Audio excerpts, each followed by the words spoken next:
Hi friends, ഞാൻ ഇന്ന് ചപ്പാത്തി ഉണ്ടാക്കാൻ പോകാം കേട്ടോ. ഇന്ന് രാവിലത്തെ ചപ്പാത്തി എന്നോട് ഉണ്ടാക്കാനാണ് പറഞ്ഞിട്ടുള്ളത് കേട്ടോ. ഇനി പഠിക്കേണ്ടതാണ് എന്ന് പറഞ്ഞത്. അപ്പോൾ നമ്മൾ ഒരു ചപ്പാത്തി ഉണ്ടാക്കുന്നത് കാണിച്ചു തരാം. നമുക്ക് ആവശ്യത്തിനുള്ള ഒരു ഇതുള്ളത് ഇത്രയ്ക്ക് മതിയാവും. അടുക്ക ചപ്പാത്തിക്കാണ്. ഒന്നിങ്ങനെ കൈ കൊണ്ട് അമർത്തി കൊടുക്കാം. അപ്പം ഇങ്ങനെയാവും. എന്താ ഒരു സാധാ കുഞ്ഞിപ്പത്തിരി വരെ. അപ്പോൾ നമ്മളെന്ന് വെച്ചാൽ ഒരു കോപ്പയിൽ ഇച്ചിരി ആട്ടപ്പൊടി എടുത്തിട്ട് അതിനകത്തേക്ക് ഇങ്ങനെ പ്രസ് ചെയ്ത് കൊടുക്കാം. അപ്പം ഇങ്ങനെ വരും ചപ്പാത്തിയുടെ ഒരവസ്ഥ. ഇതിവിടെ വെച്ചിട്ട് ഒന്ന് പരത്തി കൊടുക്കാം. പരത്താനാണ് അറിയേണ്ടത്, എല്ലാം കുഴയ്ക്കാനും കൂടിയാണ്.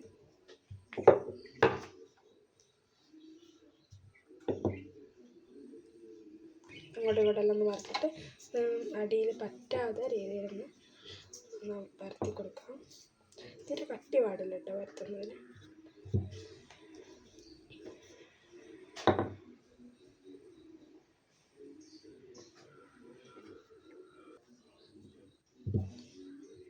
പരത്തിയിട്ടുണ്ട്. ചെറിയതായിട്ടുള്ള ചപ്പാത്തി അതിന് ഇരുമ്പ് ചെയ്തിട്ടുള്ള ചപ്പാത്തി ആയിട്ടോ. ഇങ്ങനെ ഒന്ന് കട്ടി കുറച്ചിട്ടാണ് വരേണ്ടത്. കൈയൊന്നും പറ്റാത്ത രീതിയിൽ ഒറ്റ പ്രാവശ്യം ഇത് പൊടി കൂട്ടിയിട്ടുള്ളൂ. കുറേ പ്രാവശ്യം പൊടി കൂട്ടിയിട്ട് പൊടി ചായക്കും കേട്ടോ. അപ്പം നമ്മൾ ദോശക്കല്ലിലേക്ക് ഇടാൻ പോകണം. അപ്പോൾ ഇതാ പാൻ ഇതാണ്. ഇതെല്ലാം അറിയാം. ഇതാണ് നമ്മൾ ഇരുമ്പിൻ്റെ ചീനച്ചട്ടി എന്ന് പറയുന്നത് ഇതാണ്. അപ്പോൾ ഇതിനകത്തേക്ക് നമ്മളെപ്പോഴും ചപ്പാത്തിന് സാധാ അല്ല. അപ്പോൾ ഞാനൊരു വെറൈറ്റിക്കായിട്ട് ഇത്തിരി കുരുമുളക് പൊടി, ഒരു നുള്ള കുരുമുളക് പൊടി ഇടുകയാണ്. ഇട്ട് കൊടുത്തിട്ടുണ്ട്. അതിനുശേഷം നമ്മൾ ആക്കി വെച്ചിരിക്കുന്ന ചപ്പാത്തി ഇട്ട് കൊടുക്കാം.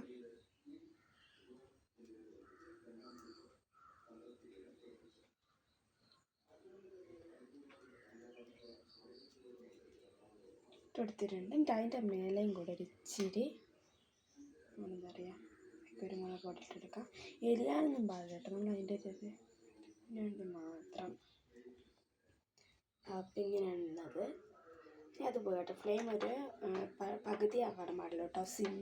സിമ്മും ആകാൻ പാടില്ല, ഓണും ആകാൻ പാടില്ല. അതിൻ്റെ ഒരു പകുതി ഭാഗത്ത് ഇതുപോലെ ആയിരിക്കണം. ഉണ്ടാകേണ്ടത്. ഈ ചപ്പാത്തി ഇങ്ങനെ പൊന്തി വരുന്നാണെന്നില്ലേ, അങ്ങനെ വരുമ്പം ഒന്ന് മറിച്ചിട്ട് വെക്കാം.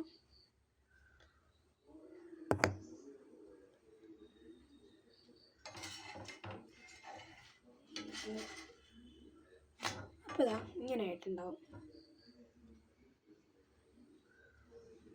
ഓക്കെ, ഇനി അടുത്തത് ഒന്ന് ആവാൻ വേണ്ടി വെക്കാം.